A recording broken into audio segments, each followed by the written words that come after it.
আসসালামু আলাইকুম। আপনারা যে যেখান থেকে আমার ভিডিওটি দেখছেন, আপনাদের সকলের প্রতি রইল আমার পক্ষ থেকে দোয়া আর ভালোবাসা। আজ গতকাল সন্ধ্যা থেকে আমি ভিডিওটা অন করেছি।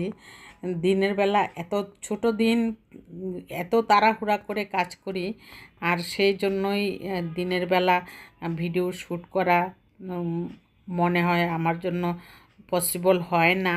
তবুও চেষ্টা করব আমি সামনের দিকে আমি দিনের বেলা কিছু কিছু জিনিস আমি আপনাদের সামনে তুলে ধরতে। আর এখানে আমি নিয়ে নিলাম পোয়া পিঠা বানানোর জন্য প্রায় 2 কাপ চালের গুঁড়া নিয়ে নিলাম, হাফ কাপ ময়দা নিয়ে নিলাম। হাফ কাপ ময়দা নেওয়ার পর নারকেল দিয়ে দিলাম আমি এখানে হাফ কাপ। তারপরে গুড়টাকে আমি গুলিয়ে নিয়েছিলাম, গুড়টা গুলিয়ে খেজুরের গুড় আমি একটু পানি দিয়ে গুলিয়ে নিয়েছিলাম, সাথে আমি একটু চিনিও দিয়েছি।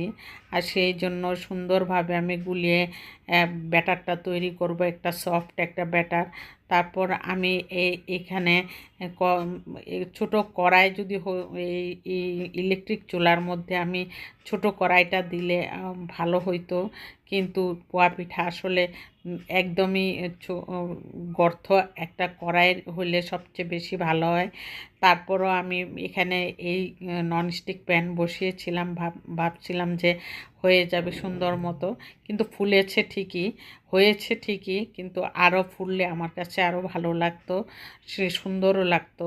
সেজন্য আমি এখন থেকে এই ননস্টিক প্যানে আর বানানোর চিন্তা করব না, আর কড়াইতেই ছোট কড়াইতেই বানানোর চেষ্টা করব। কিন্তু অনেক মজা হয়েছে, এত মজা হয়েছে যে নিমিষেই আমার একদিনেই শেষ হয়ে গেছে।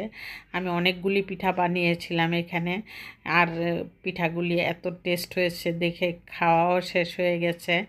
আর সেই জন্য আপনাদের সামনে আমি তুলে ধরলাম যে পোয়া পিঠা শীতের সময় তো প্রতিদিন একটা না একটা পিঠা আমার ঘরে আমার থাকা চাই। একটা শেষ হলে 2 দিন পরে আবার আরেকটা পিঠা বানানোর চেষ্টা করি, ট্রাই করি, কারণ আমি পিঠা অনেক পছন্দ করি। আর সেই জন্যই আমি আপনাদের সামনেও তুলে ধরার চেষ্টা করি। পিঠাটা আসলে একটু আনকমন লাগে আমার কাছে, যে মনে হয় যেন সব হাত মাছ রান্না করা তো সবসময় আমি দেখিয়ে থাকি এখানে।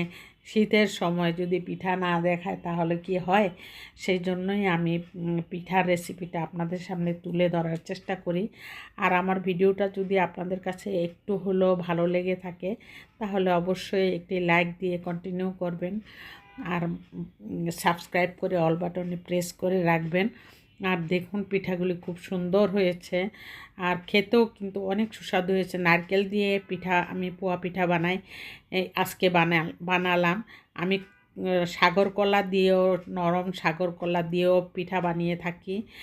আর এরপর দিন দুপুরবেলা আমার ভাস্তির দেবরের বিয়ে ছিল, ভাস্তির দেবরের বিয়েতে আমরা গেলাম, আমি আর আমার হাজব্যান্ড গেলাম। আমার মেয়ে তো আমার এক মেয়ে কক্সবাজার গিয়েছে, আর এক মেয়ে হলো ইউনিভার্সিটিতে পরীক্ষা চলছে।